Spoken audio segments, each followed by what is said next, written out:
Hello, everybody. This is Jay Abraham, and I am in for a treat. You normally would hear me say you are in for a treat, and you are, but I am too because I'm about to interview one of my absolute, unquestionably most favorite and most fascinating friends and iconic personalities.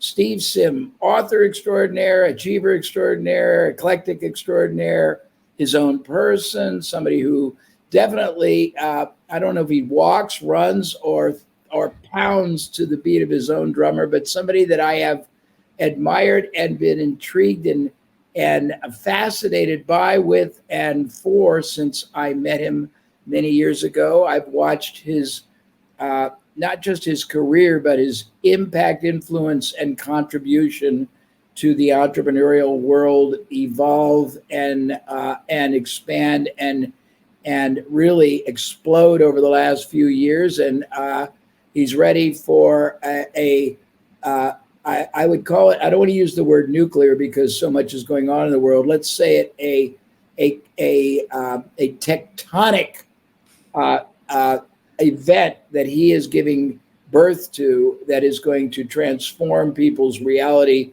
by orders of magnitude for the better. And we're going to talk about it today. Steve, how are you?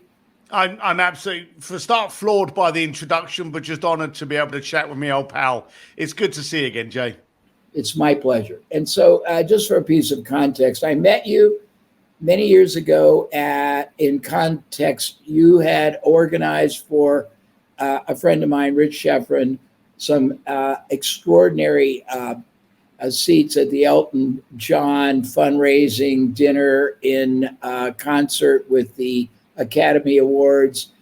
We had drinks, and we were sitting up on the pool deck of a very eclectic Hollywood hotel, and I found you intriguing then. I couldn't tell. You look like partially motorcycle guy, partially bon vivant, partially almost a character out of somewhere else. And then as I got to know you, I found your mind to be truly amazing, and your belief system to be very liberating and intoxicating in the most positive way. You, just for the background, Steve has a very amazing background, starting from being, as I recall, you were a bricklayer, and then you were a bouncer, and then you ran clubs, and then you came here, and you got into being a high level concierge service. You've orchestrated events and activities for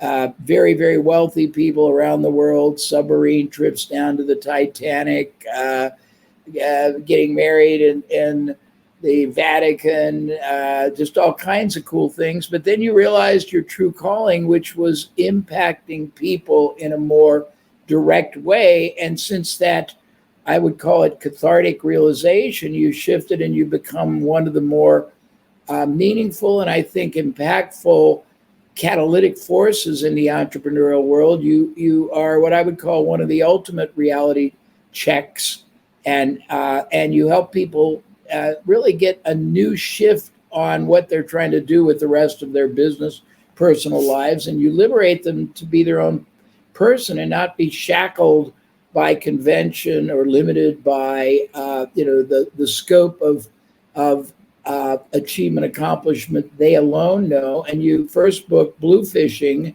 want to make sure I give it the right, the art of making things happen, was the first salvo you fired into the rigidity of the entrepreneurial, let's call it, the entrepreneurial mindset, to blow it open. And that was very impactful. But what you're coming out with, when this is viewed, it's either in a couple of days or it will be a couple of days ago, is quantum times beyond that. It's a book, but it's not just a book. It is a really cool book. The title, Go for Stupid, The Art of Achieving Ridiculous Goals. Now, you and I are in accord. I've done programs on what I call do something different, make something happen. I have many friends in the world of ultra high achievement, outlandish achievement, super colossal performance enhancement on steroids, burning nitro. You are basically challenging people to really elevate and establish for themselves seemingly impossible goals and overachieve them, not just achieve them, but exceed them. And you're giving them basis for doing it in your book, correct? Yeah, I think we're in a troublesome economy, and I don't see any signs of it looking any better. We've just gone through COVID where we lost the ability to actually connect with people. During that period of not being able to communicate and connect with people, toxic environments came up like the cancel culture and the gotcha society. And all of a sudden we wanted to tear people down. In a time when we needed to be more connected and unified, we actually turned in on ourselves and started ridiculing each other. And I think the ultra effect of that has been anyone that's been striving to better their life by launching a new business, launching a new concept, reinventing the wheel, has been mocked. And I think today there's an old saying, oh, what would you do today if you knew you couldn't fail? Any entrepreneur is not frightened of failing, because we all know that the education is in when it goes wrong. And that's what reassures you to go better. We all know that when things go wrong, that doesn't define you, that refines you. But now we're not scared of failing. We're actually scared of someone seeing us fail, recording it, and shoving it up on TikTok and laughing at us. Yeah. So we're actually scared today to try for quite stupidly, fear of people laughing. And I'm here to say that anyone that we revere, anyone that we look up to, Richard Branson, Elon Musk, Steve Jobs, they had ridiculous goals. They had stupid, I'm going to invent a easy to use computer system. He couldn't write code, but he launched Apple. And you got Elon Musk going, hey, I hate the way banks work. I'm going to disrupt banking. And he did that. And he did it with cars. And he did it with rockets. The bottom line of it is anyone we revere did things differently. Yet for us, mere mortal entrepreneurs, I'm tired of how those around us laugh at us when we try to do something. And secondly, I'm absolutely irritated how you listen to them. You should listen to people that challenge you. You should listen to people that support you. Those people that laugh at you, quite simply, are terrified you're actually going to do it and prove that they're inadequate to do so. So that was the genesis that got me to actually start writing this. Wow. I like that. You know, I'm reminded of a quote from Shakespeare. I think it's Polonius, but I can't remember too hazy-fazy. But it's always been a driver of my I guess, unique being. And it's to thine own self be true. To thine own self be true. And I've always felt that if you're not true to who you are, and I mean, the world is not who you're going to live, die, exist with. They're basically, I think a lot of us have such a skewed perspective of how relevant the outside is. And it really, I mean, all that matters is what you believe about yourself. But let's get into the book. So you got some really cool chapters, and I want you to go through at least the I'm going to go the progenitus of how you got these different chapters formulated and what they're designed to do, because the person that I believe opens your book is going to be is not going to be the same person that finishes it and goes back out into the business world. They're going to be totally, completely, and with a little bit of luck, permanently, forever transformed. And let's share a little bit, titillate them by how. Let's talk about some of the chapters. Let's talk about the first one. Tell me, you tell us the title and give us a little context. Well, let me start by even going prior to that and telling you, why I came up with the name of the book, Go for Stupid. As you already said, as a concierge, I used to get people coming to me and giving me requests. And if I gave them the answer to that request, if I gave them front row seats or backstage passes or a meet and greet, if I gave them what they asked, I had just completed a transaction. So back in the days when we used to get people going, hey, I want to do this, I want to do this, we would sit down in my office, and this was like 18 years ago, 20 years ago, and we would go, okay, how can we make this request stupid? And that's what we used to say. We used to remove the word impossible. We didn't want to give it any fuel. We didn't want to give it any recognition. So we'd be like, oh, we got this. How can we make this ridiculous? How can we make this laughable? And it was just a concept of changing the way we perceived something. So the go for stupid was always something that we had whenever we were going to achieve anything. And then as I got into coaching, I'd look at people, and if they were making, and you're the master of this, if they're making $80,000 a year, they would never set that following goal as 250. They'd set it as 100, because 100 was just a little bit. And we were like, hang on a minute. Why are you limiting your capability and dragging it out? So I always had this go for stupid concept. And then I thought to myself, what is my go for stupid goal? And that was one of the key components here. What did I want? And my go for stupid, ridiculous, audacious goal is to change the way we connect with each other and empower people to support each other. Actually get people to help. And my first chapter in there, it's called I Ask, because all of these things come to you. They get revealed to you when the time's right. And there's the story, and a lot of people know this, so I'll condense it, of when I actually closed down a museum because a client wanted an amazing dining experience in Florence. And I thought, well, look, I could easily shove him in a good restaurant, get the chef to come out, pat him on the back, take a picture, he'd be happy. But it wasn't a stupid enough goal for me. So what I ended up doing was I ended up shutting down the Accademia de Galleria, which is the famous museum that houses Michelangelo's David, set up a table of 6 at the feet of David, and at 9 o'clock at night, my client wanders into the museum, has an amazing deal in front of an amazing iconic statue, and then we didn't tell him that there was going to be some dinner time entertainment. And when I did, I said to him, I've got a local entertainer.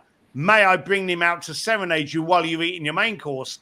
I don't know what I would have done if he had said, no, we're good. But he went, yeah, we're good. Bring him out. It was Andrea Bocelli that I brought out to serenade him while he ate his main course. Now, that was an amazing experience I'd put together. But my real pivot was as I was doing the event and a few days afterwards. You see, I had accomplished this event, but I was actually asking people, I'm wondering, how did I pull it off? And I was trying to find out what's my secret sauce. How come I'm so good at this? Is it my stunning good looks, my smooth debonair accent? I was trying to find out what was my magic sauce. And the curator turned around to me and he went, you got it because no one's ever asked before.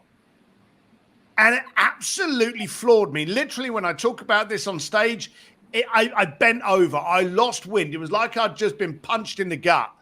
I realized that it wasn't complicated. The fact that I had got these things was because I had uncomplicated. I had simply asked, how can we do this amazing experience? And do you want to be part of this history? I'd never asked someone a yes or no question. But I was getting these things. And then for 6 months afterwards, I would contact the music studios, the agencies, rock bands, famous icons. And I'd be like, hey, we haven't spoken for ages. When we did this with your blockbuster movie, or do you remember when my client got on stage and jammed with you during concert at San Diego? How come we did that? I'm just curious. What made you say yes? And every single one of them said the exact same thing. You asked. And I suddenly started to dial it down and realize with no complication, with no fluff or bullshit, with complete transparency of what I was trying to do, I made that decision really, really easy, yes or no. And I got the things that I wanted because I dared to ask. So the first chapter goes through a couple of my little highlight reels of some of the things that I've done.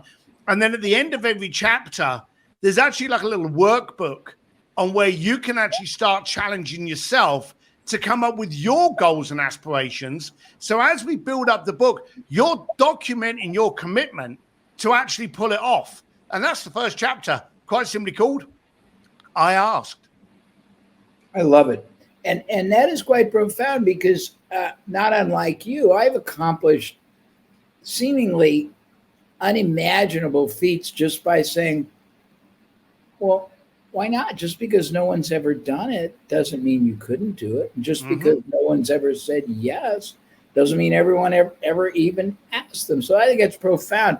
One of the things I've found very, really enjoyable, but I think very profoundly, just really, really clarifying about your mind is that you're a super logical thinker.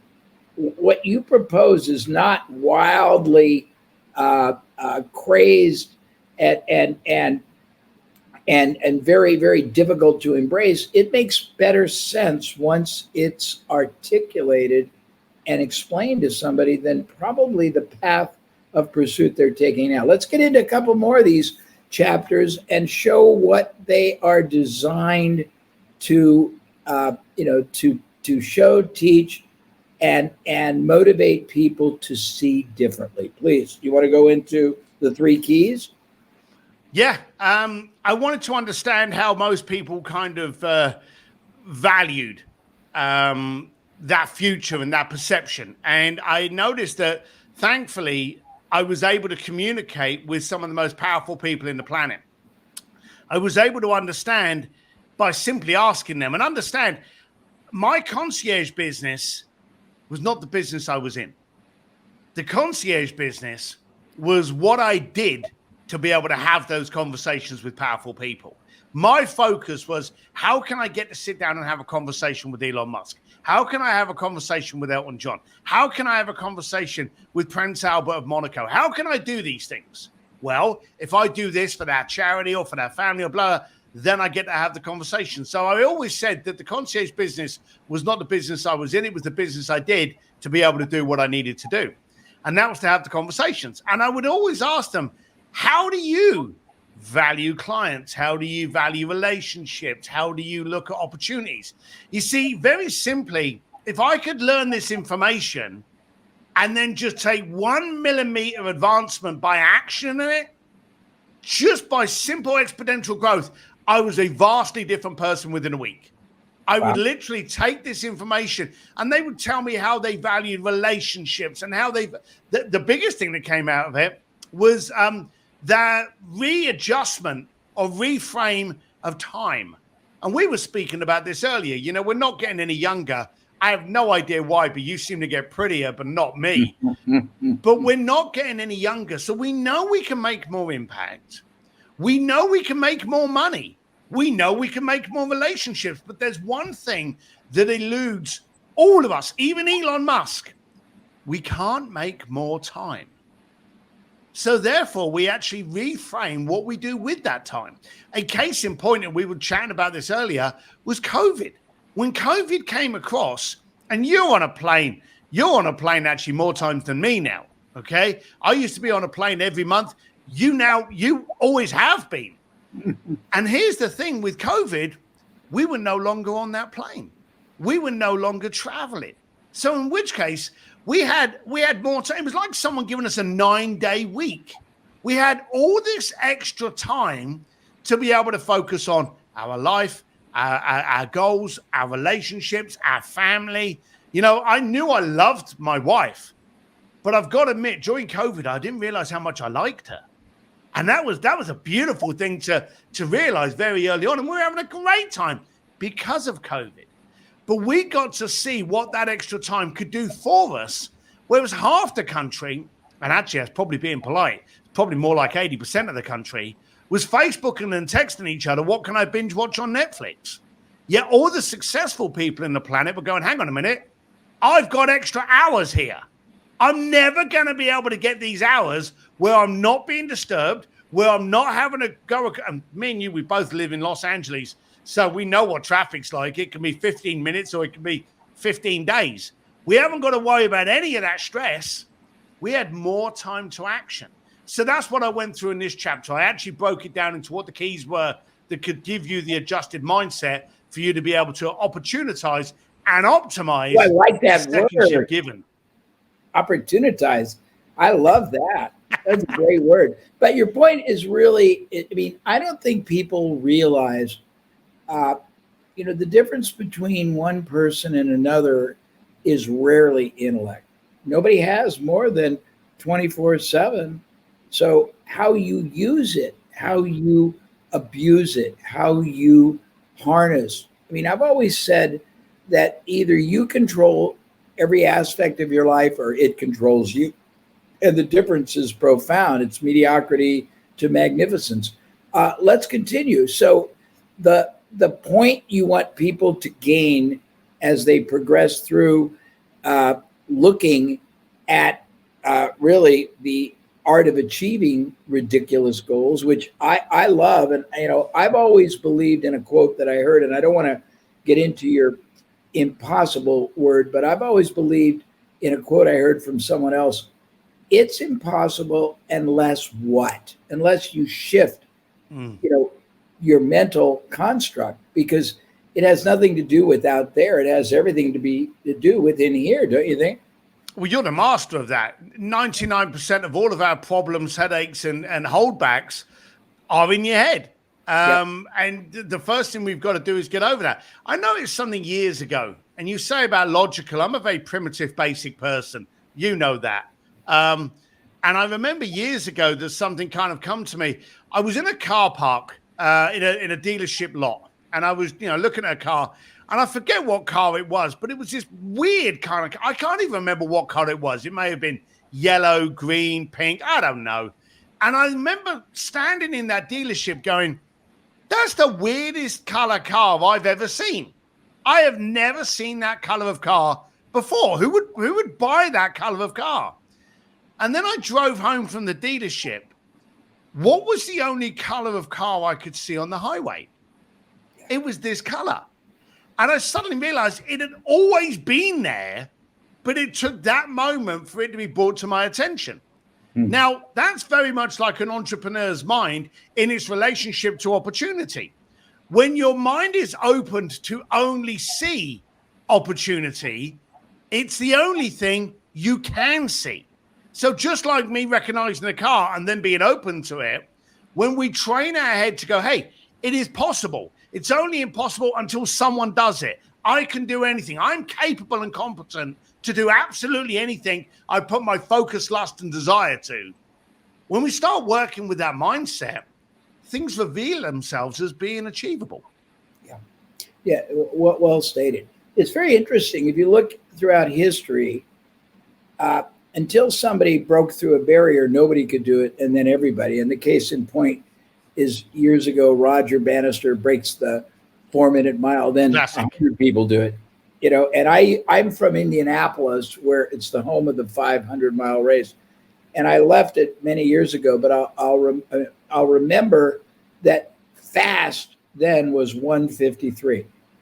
153 was eerie, scary fast, like dangerous fast. What is it now, 250 or something? It's ridiculous. What seems to happen is we break through a PR, a personal record, a best speed, a top level. We break through a new setting, and then that setting no longer becomes the actual gold standard. It's actually the new benchmark. Well stated. And so as you go up, and this is me, I've been a bricklayer in London, and then I've been a doorman. Every time I've raised my skill level, and even today, I'm a motorcycle racer. I've never won, okay? So I'm not going to be breaking any world records. But every time I get on the racetrack, I find that I'm slow. And the reason I find that I'm slow is because I'm always comparing myself to the guy faster than me. And then the second I overtake him, it's the guy in front of him that now becomes my new standard of achievement. And so you're constantly upping your game. So your personal goals become new standards as you break into them. That's a good metaphor. That's a great metaphor. Let's talk about laugh, because you've got a chapter that they laugh. Let's talk about it. So years ago, and again, it's a mutual friend of ours, Peter Diamandis.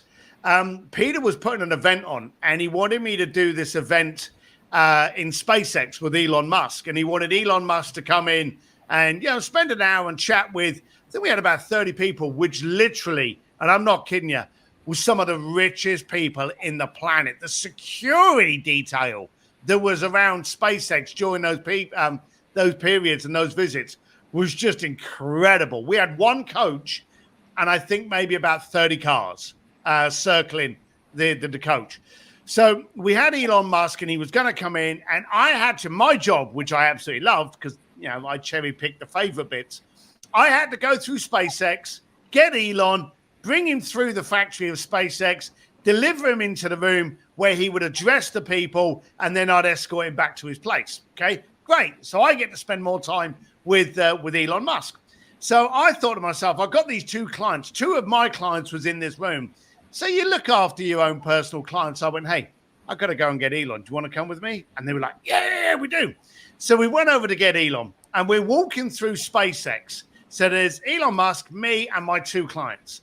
Now, one of my clients, and there was a photographer in front, one of my clients, he was just happy to be walking through SpaceX with Elon Musk. For him, he was like, I can't believe I'm doing this. I'm just happy. I'm like a pig in crap. I'm happy. The other client, and you've seen this before, too excitable. He was like a little girl at the front of a Justin Bieber concert. He was like, oh, this is, what is that? What does that do? How's that?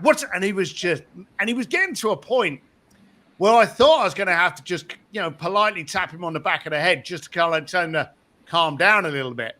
But he starts throwing questions at Elon like it's an interview now, okay? And I'm looking at him, my other client's looking at him, and Elon's ignoring him. Elon's not a chatty kind of person, okay? He's very cautious and careful with his conversations. And one of the things that my client came out with was like, hey, Mr. Musk, how do you feel that NASA, and this was just before NASA did a deal with them, okay? But at the time, NASA was publicly humiliating and disputing anything that Elon said on any of his social networks. So if he said something on Twitter, NASA would go on there and say, well, this is not accurate.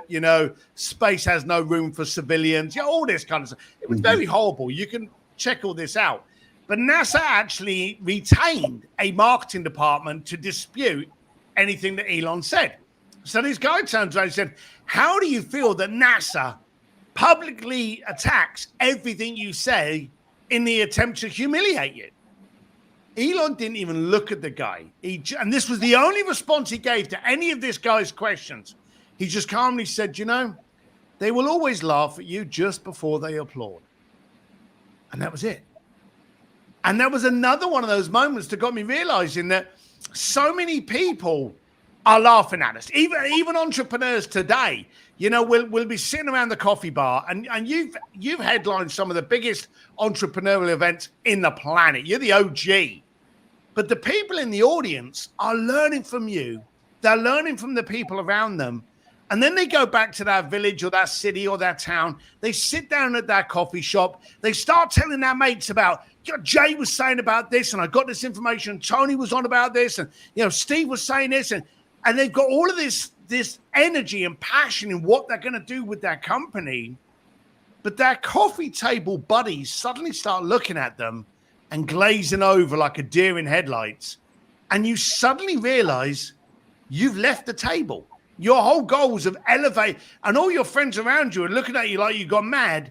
And sadly, shockingly, and toxically, you turn around and go, oh, I don't know what I was talking about. Someone must have spiked my coffee. I was having a crazy moment. Just ignore me. And we dilute our goals and ambitions based on the people that we are with. Yet every time, and I actually think this is why entrepreneurs go to conferences all the time. Every time we go to one of these entrepreneurial events, we're in a room of people that challenge us to go for more. I've spoken to you, and you're very scary the way you do it. I'll talk to you about it, and I know this for a fact. You've turned around and you've gone, is that it? You're going to use all the energy you have, all the credibility you have, all the energy you have, and that's your goal? And I've remembered you've said those things to me before, and it's made me go, my God, I'm thinking too small. I have got the credibility. I have got the energy. I need to up my game.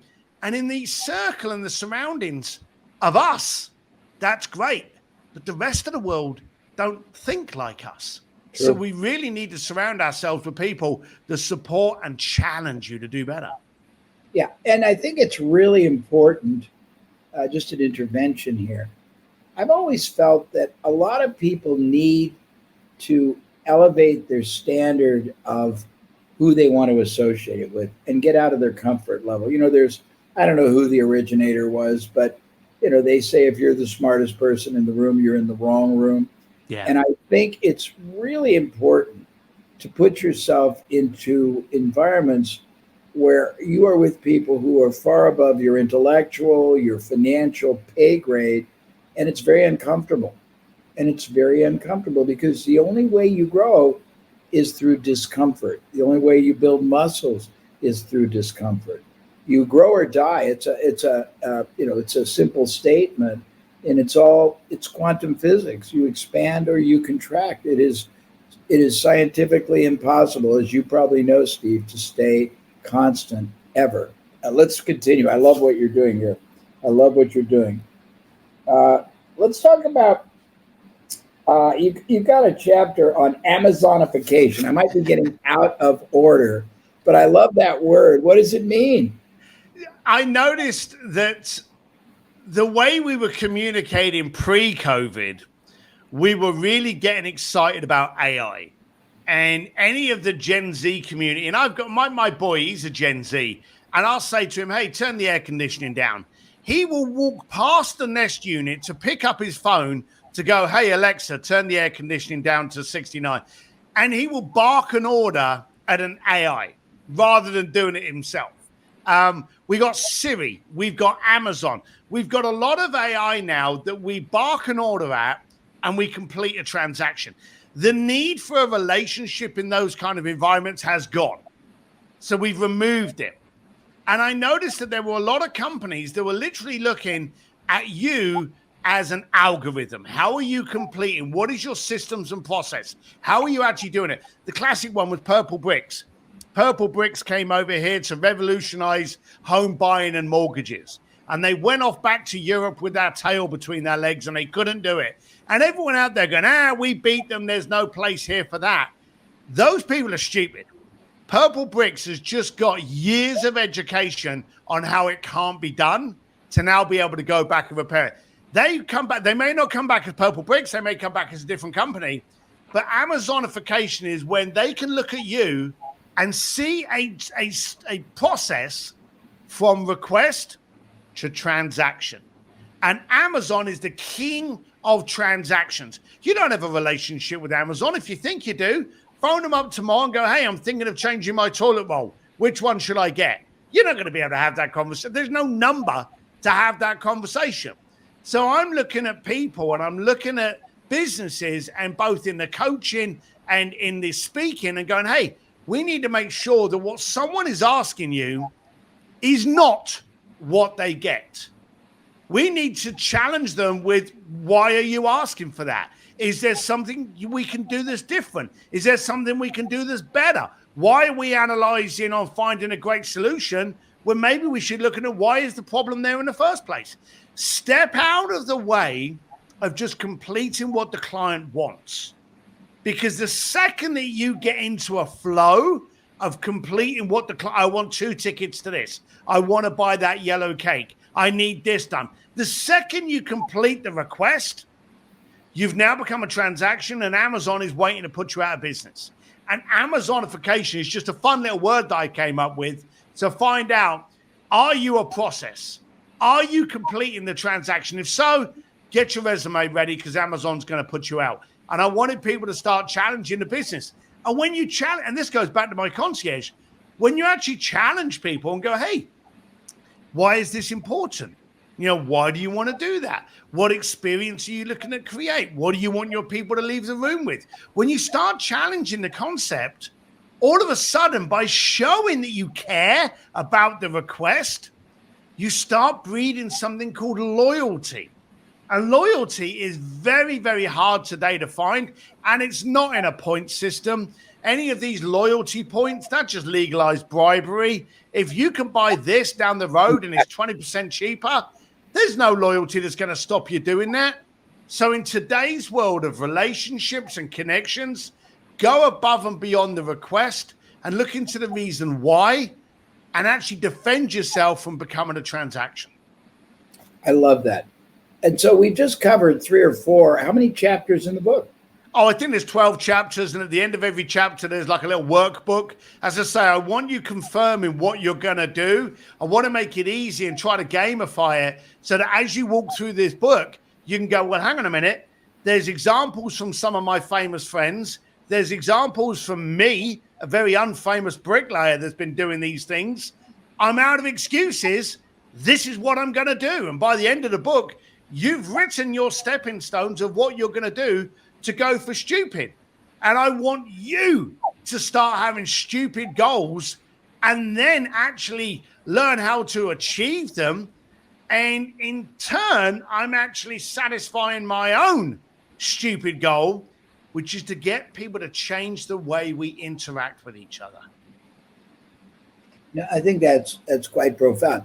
One of the things that I think you are you're going to do with this book, and I think it's really quite profound, you're going to challenge people to question not just their limited beliefs, but their limited aspirations.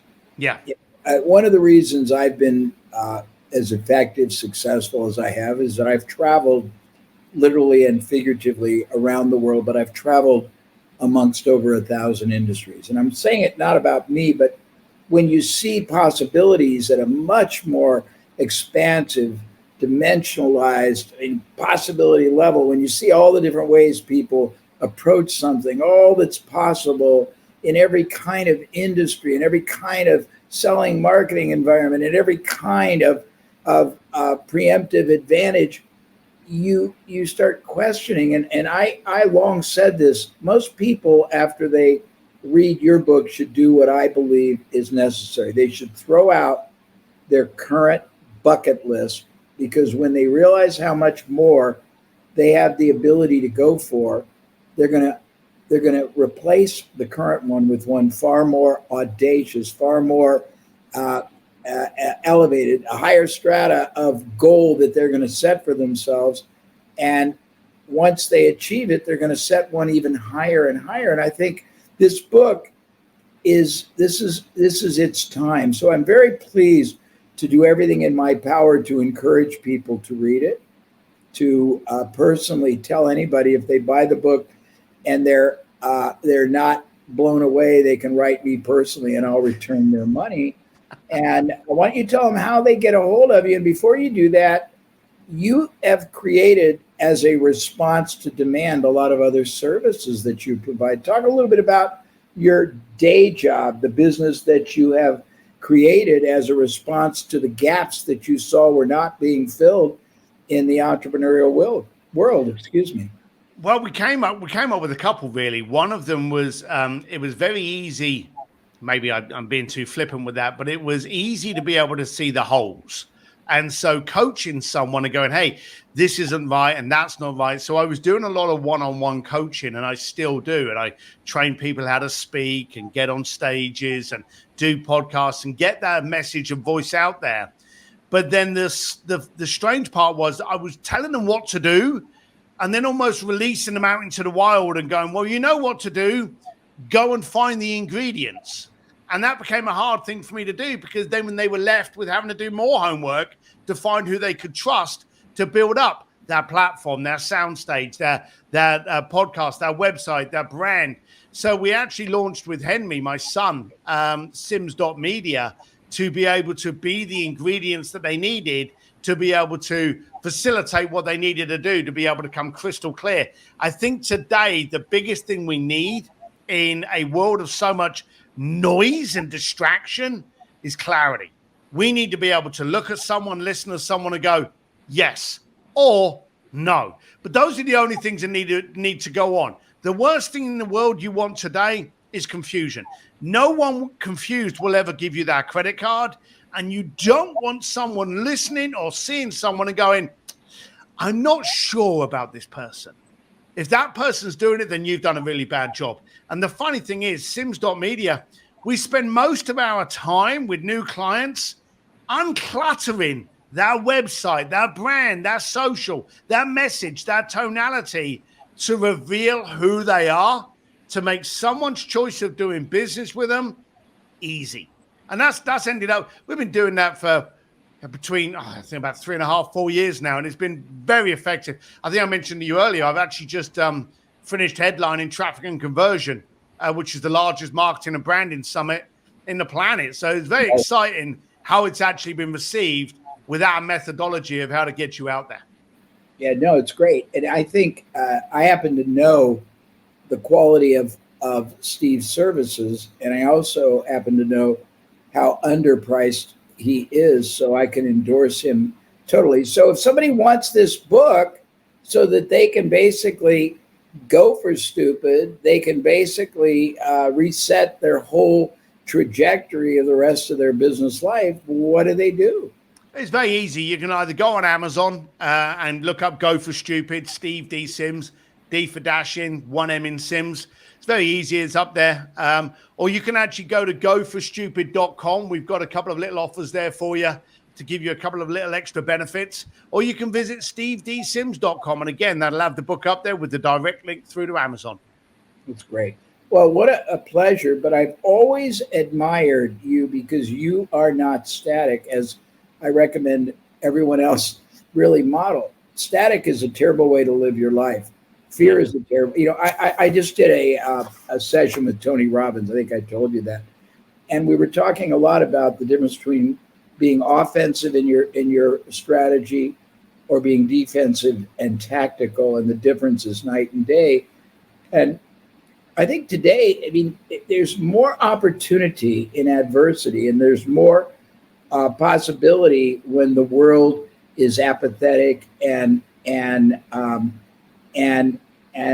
basically uncertain. If you take a powerful lead, so I really encourage you, buy the book, read it not once or twice, thrice, and then evaluate, pass it by. Put it through the screen of what your current thinking has been versus what it should be. And thank you very much for a really stimulating interview. I hope that it helps people get really motivated to want to read your book. Thank you very much. And you should read the first book, but this one is epically important, and it will be very transformative if you do anything with it. Thank you, Steve. Thanks, Jay. Thanks for having me.